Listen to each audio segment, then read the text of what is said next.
আপনার মনে কি প্রশ্ন জাগছে, ইরান কেন রাশিয়াকে অস্ত্র দিচ্ছে? রাশিয়ার যুদ্ধবহর কি ইরানের সহায়তায় ইউক্রেনে আরও শক্তিশালী হচ্ছে? আজকের আলোচনায় আমরা সেই সব উত্তর খুঁজে বের করব। যুক্তরাষ্ট্রের সম্প্রতি প্রকাশিত গোয়েন্দা রিপোর্ট অনুযায়ী ইরান রাশিয়াকে স্বল্পপাল্লার ব্যালিস্টিক মিসাইল সরবরাহ করেছে।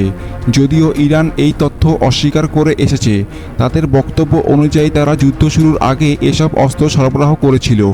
কিন্তু প্রশ্ন হচ্ছে, ইরান কেন রাশিয়াকে এমন অস্ত্র সরবরাহ করছে? ইরান রাশিয়াকে সাহায্য করা শুরু করেছে 2022 সালের শরৎকালে, যখন তারা রাশিয়াকে তাদের শহীদ ড্রোন সরবরাহ করে। এসব ড্রোন ইউক্রেনের মাটিতে বিশাল ধ্বংসযজ্ঞ ঘটাতে সক্ষম হয়েছে।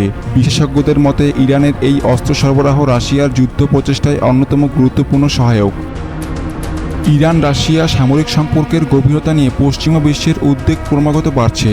হোয়াইট হাউস ইরানকে বেশ কয়েকবার সতর্ক করেছে, বিশেষ করে ইরানের ব্যালিস্টিক মিসাইল সরবরাহ নিয়ে। যুক্তরাষ্ট্রের জাতীয় নিরাপত্তা পরিষদের মতে ইরানের মিসাইল সরবরাহ ইউক্রেনের বেসামরিক নাগরিকদের মৃত্যুর সংখ্যা বাড়াবে এবং ইউরোপের নিরাপত্তাকে হুমকির মুখে ফেলবে।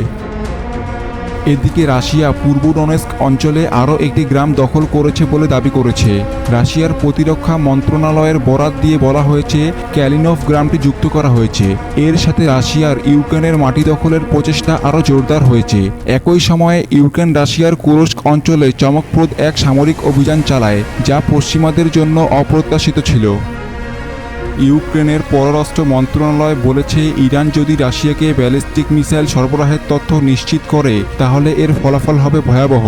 আন্তর্জাতিক সম্প্রদায় ইতিমধ্যে ইরান ও রাশিয়ার ওপর চাপ বাড়াচ্ছে, যাতে তারা এই বিপজ্জনক অস্ত্রের আদান প্রদান বন্ধ করে। ইরানের রাশিয়াকে অস্ত্র সরবরাহ কি ইউক্রেন যুদ্ধের নতুন মোড় আনবে, নাকি আন্তর্জাতিক চাপ ইরানের এই কার্যকলাপ বন্ধ করতে পারবে? আমরা সেই উত্তর খুঁজতে থাকব। নতুন খবরের জন্য চোখ রাখুন আমাদের পরবর্তী আপডেটে। Sujon Hossain, international war and politics.